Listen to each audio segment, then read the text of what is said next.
주신 말씀은 누가복음 19장 41절로 48절의 말씀입니다. 누가복음 19장 41절로 48절의 말씀.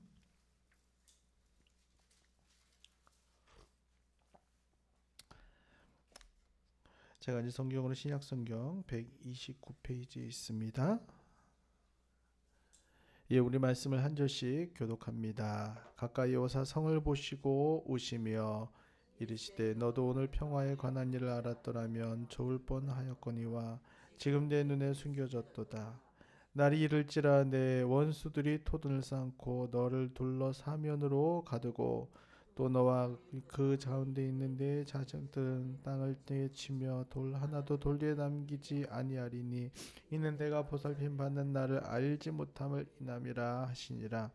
성전에 들어가사 장사하는 자들을 내쫓으시며 그들에게 이르시되 기록된 바 내 집은 기도하는 집이 되었라 하였거늘 너희는 강도의 소굴을 만들었도다 하시느니라.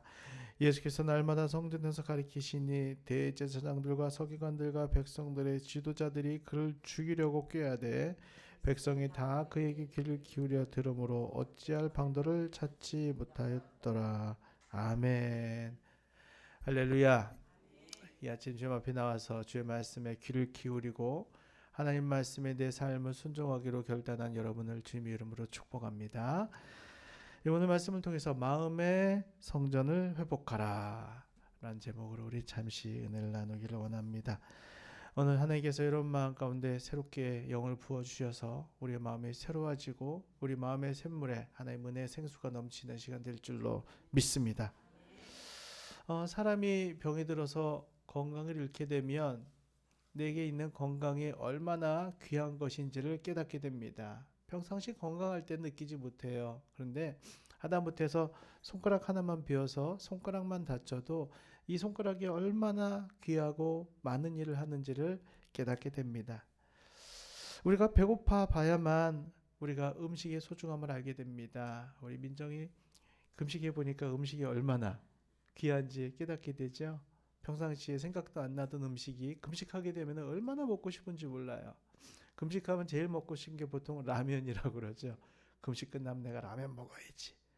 금식 끝나면 미음밖에 못 먹는데도 얼마나 라면이 먹고 싶은지 몰라요. 사랑하는 사람이 나를 떠나갔을 때여야만 우리는 그 사람이 나에게 얼마나 소중하고 귀한 존재였다는 것을 깨닫게 됩니다. 자, 우리는 이처럼 매일매일 후회를 하게 됩니다. 매 순간 내가 누리고 내가 가지고 있는 것들이 얼마나 귀한 축복이었다는 것, 우리는 그것을 매 순간 우리는 감사할 수 있는 힘이 되는 것입니다. 오늘 본문 속에 예수님은 예루살렘 성을 보시고 울고 계십니다. 호산나 다윗의 자손이여 오시옵소서 환영합니다. 백성들이 막 종려나무 가지를 들고 주님을 환영했지만 주님은 그 성에 들어갈 때 울고 계셨어요. 왜냐하면 이 예루살렘 사람들이 지금껏 자기가 누리고 있는 축복과 은혜를 전혀 깨닫고 있지 못하기 때문이었습니다. 사랑하는 여러분, 오늘 이 새벽 이 시간에 예루살렘을 바라보시면서 눈물을 흘리시는 그 주님의 눈에 시선을 고정하시기 바랍니다.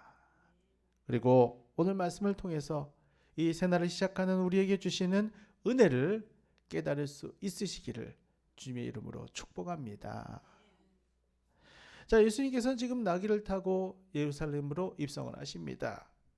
제자들은 겉옷을 펴드렸고 사람들은 종려나무를 흔들면서 호산나 호산나 다윗의 자손이여 하면서 막 예수님을 만왕의 왕으로 찬양을 했습니다.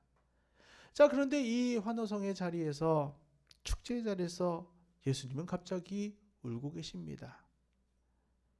보면 41절 42절을 보면 가까이 오사 성을 보시고 웃으며 이르시되 너도 오늘 평화에 관한 일을 알았더라면 좋을 뻔인 것인거와 지금 내 눈에 숨겨졌도다 라고 말씀하세요. 예루살렘에 가까이 오시며 예수님께서는 갑자기 우셨습니다. 자, 여기서 우셨다는 표현을 원어를 살펴보면 베드로가 예수님을 3번 부인한 후에 닭이 우는 소리를 듣고 회개하고 통곡하면서 울었다라는 그 단어와 동일한 단어가 쓰여지고 있습니다. 사람들은 호산나 호산나 하면서 환호성을 치르고 기쁘게 환영하고 있는데, 주님은 지금 사람들이 보는 앞에서 펑펑 우시면서 통곡하셨다는 것입니다. 자, 그럼 예수님께서는 왜 우셨을까요? 43일 44절을 보면 날이 이를지라 내 원수들이 토도는 쌓고 너를 둘러 사면으로 가두고 또 너와 및 그 가운데 있는 내 자식들을 땅에 메어치며 돌 하나도 돌 위에 남기지 아니하리니 이는 내가 보살피 받는 나를 알지 못함을 인함이라 하시니라. 아멘. 자, 주님의 시선은 지금 자기를 환영하고 자기를 위해 막 축제를 벌이고 있는 그곳에 있지 않으셨어요. 주님의 시선은 예루살렘의 미래를 보고 계셨습니다.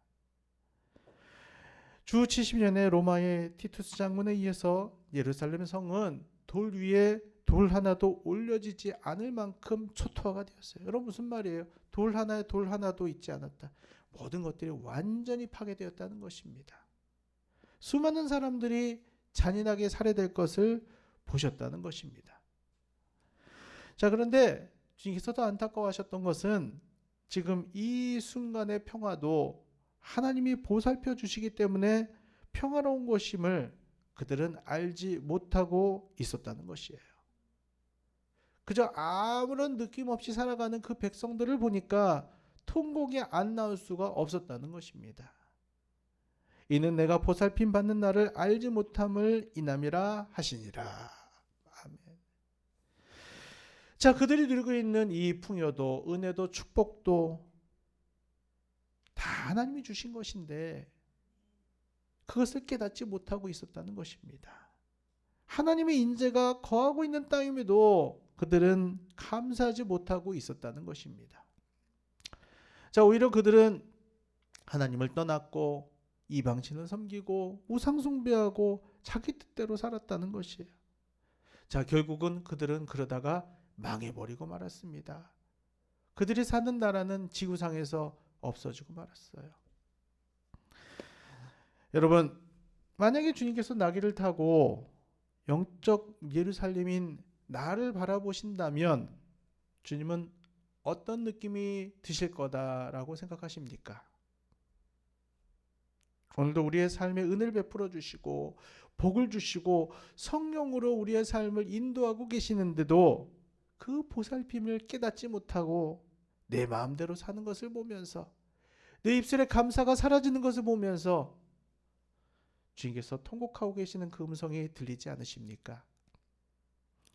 오늘 이 새벽 여러분들에게 주신 은혜를 한번 묵상해 봅시다. 우리 삶에 그 어떤 것 하나도 당연한 게 없이 다 하나님의 은혜인데, 우리 삶의 구석구석에 그 하나님의 은혜가 다 깃들여 있는데, 오늘 여러분 마음 가운데 하나님께 등을 돌리고 있던 것들을 회개하고 마음과 생각을 주님의 보혈로 정결하게 해달라고 간구하시기를 바랍니다. 그럴 때 주님께서 우리를 보시고 통곡하시는 것이 아니라 칭찬해 주시고 더 큰 은혜를 부어 주실 줄로 믿습니다. 자, 예루살렘 성을 보시고 통곡하신 주님께서는 지금 백성들이 모든 보는 앞에서 울고 계십니다. 자, 그리고 우리는 이 주님의 모습을 보면서 주님이 다음으로 어떤 행동을 하실지에 대해서 우리는 궁금해하지 않을 수 없습니다. 우리 마음 같으면은 백성들을 향해서 호통을 치고 니들이 잘 돼야 되지 않겠니? 감사해야 되지 않겠니? 회개해야 되지 않겠니? 우리는 그렇게 얘기할 것 같아요. 자, 그러나 주님께서 예루살렘 성에서 입성하신 후에 제일 먼저 하신 것은요, 우리의 생각과는 저는 다른 일을 하고 계십니다.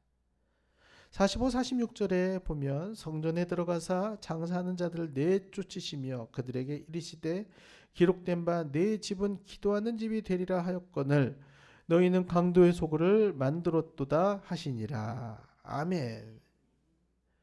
예루살렘 성의 타락을 보신 주님께서는 예루살렘 성이 아니라 성전으로 가셨습니다. 그리고 더러워진 성전을 정화하는 작업을 하고 계십니다. 여러분, 왜 그렇게 하셨을까요? 예루살렘 성 안에 있는 모든 죄의 뿌리는 성전에서 시작되었음을 아셨기 때문입니다. 성전에서 장사하는 자들을 다 내쫓으시고 강하게 선포하십니다. 내 집은 기도하는 집이다 라고 말씀하세요. 내 집은 무슨 집이다? 기도하는 집이다. 다른 곳은 몰라도 성전만큼은 거룩해야 된다는 것입니다. 다른 곳은 몰라도 성전만큼은 시장이 아니라 하나님 앞에 기도하는 소리가 끊이지 않아야 된다는 것이에요. 여러분, 우리는 삶과 가정 속에 문제가 생길 때 다른 곳에서 원인을 찾습니다.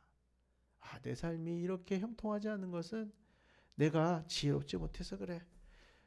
내가 열심히 살지 않아서 그래. 누군가가 나를 도와주지 않아서 그래. 우리 외부에서 그런 원인을 찾기 시작합니다. 그러나 우리 삶 속의 문제의 근본 뿌리는 우리의 마음입니다. 우리의 마음. 마음의 성전에 기도가 사라졌기 때문이에요. 마음의 성전에 하나님의 것이 아니라 세상의 것을 채워놨기 때문입니다. 오늘 이 새벽 예수 그리스도를 여러분 마음 중심에 모셔 드리십시오.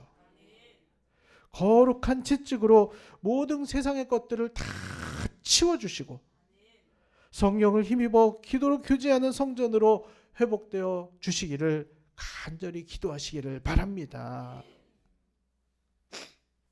그럴 때 여러분들의 삶과 가정과 모든 문제가 풀려질 줄로 믿습니다.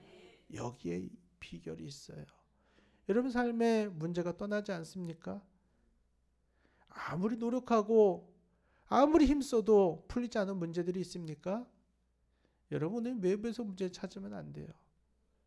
우리 마음을 성전 삼으신 주님, 주님께서 거하시는 성전된 우리의 마음이 하나님의 것으로 채워져 있는지, 주님의 성령으로 채워져 있는지를 다시 한번 점검해 봐야 된다는 것이에요. 생각하는 것마다, 말하는 것마다, 품는 것마다 세상의 것이었다면 우리 마음을 이 시간 주님의 거룩의 채찍으로 이 시간 정결케 해달라고 기도해야 됩니다. 오늘 주님의 성령이 임하실 때 여러분들의 실패를 성공으로 회복시켜 주실 줄로 믿습니다. 여러분들의 기도를 아멘으로 응답해 주실 줄로 믿습니다. 47절 보니까 예수께서 날마다 성전에서 가르치시니 아멘. 성전을 깨끗하게 하신 주님은 거기서 멈추지 않으십니다. 성전에서 주의 말씀을 매일매일 가르치셨습니다. 이처럼 우리의 마음을 깨끗하게 정화하신 주님께서는 우리 마음에 자정하셔서 우리에게 말씀을 가르쳐 주십니다. 여러분, 우리의 인생에 성공하는 비결은 다른 거 없어요. 주의 말씀에 순종하는 겁니다. 우리에게 말씀하신 대로 그 길을 따라 걸어가는 거예요. 나의 생각과 나의 판단을 의지하는 것이 아니라 주의 말씀을 나의 삶의 기준으로 놓고 그 말씀을 따라 사는 거예요. 우리를 만드시고 우리를 가장 잘 아시는 주님께서 우리에게 주신 말씀에 따라서 순종하는 삶을 살아갈 때 우리는 승리하는 삶을 살아갈 수가 있습니다. 여러분, 우리는 지금 사순절 기간을 지나고 있습니다. 우리 복음서 말씀을 매일매일 묵상하면서 말씀에 따라 살아가려고 그 말씀을 내 마음 가운데 새기면서 지나고 있습니다. 여러분, 우리가 이 기간뿐만 아니라 우리 평상시의 모든 삶 가운데 하나님 말씀을 내 마음 가운데 풍성하게 새겨지기를 여러분 사모하십시오. 여러분 마음의 화살통에 말씀을 계속해서 넣으세요. 그리고 그 말씀을 읽고 보고 묵상하시고 그 말씀을 사용하십시오. 그 말씀 우리를 세우시고 성장하게 하시고 주의 뜻을 이루는 하루가 되게 하시는 놀라운 축복이 되게 하여 주실 줄로 믿습니다. 자, 이제 우리 한번 같이 기도합시다. 주님, 우리 삶에 있는 문제들 가운데 우리는 문제만 묵상했습니다. 이 문제 해결 방법만 찾으려고 힘을 쓰고 애썼습니다. 하지만 오늘 주님께서 찾아오셔서 우리 마음을 깨끗하게 하시고 우리 마음에 좌정하시고 역사하실 때여야만 이 문제 해결의 비결이 있음을 다시 한번 깨달았습니다. 주님, 우리의 마음의 성전을 주님의 거룩한 채찍으로 이 시간 깨끗하게 정결케 하게 하여 주시고, 하나님 오늘 우리 마음 가운데 말씀하시는 그 주의 음성에 귀를 기울이고 그 음성에 순종하는 자 되게 하여 주시옵소서. 주님의 뜻대로 살기를 원합니다. 주의 말씀대로 살기를 원합니다. 주님 우리 마음 가운데 오셔서 좌정하여 주시기를 원합니다. 하나님 이 시간 은혜를 부어 주시옵소서. 오늘 말씀 보여잡고 이 시간 주의 이름 세 번 간절히 부르시고 다 같이 기도하시겠습니다. 주여, 주여, 주여. 할렐루야. 하나님 아버지 감사합니다. 오늘 말씀하시는 주의 음성을 듣기 원합니다. 우리 인생을 향하신 하나님의 놀라운 뜻을 이 시간 깨닫기를 원합니다. 하나님 이 시간 우리 삶에 감사가 사라졌었습니까? 하나님 오늘 주의 거룩의 채찍으로 우리의 마음을 정결케 하여 주셔서 감사가 회복되게 하여 주시옵소서. 찬양이 회복되게 하여 주시옵소서. 기도가 회복되게 하여 주시옵소서. 예수 그리스도의 보혈의 능력 우리 마음 가운데 회복되도록 주여 역사하여 주시옵소서. 주님 쓰시오. 나의 모든 문제를 주님 앞에 올려드립니다. 주님 오늘도 주의 음성에 듣고 주님 나갈 때 주시옵소서.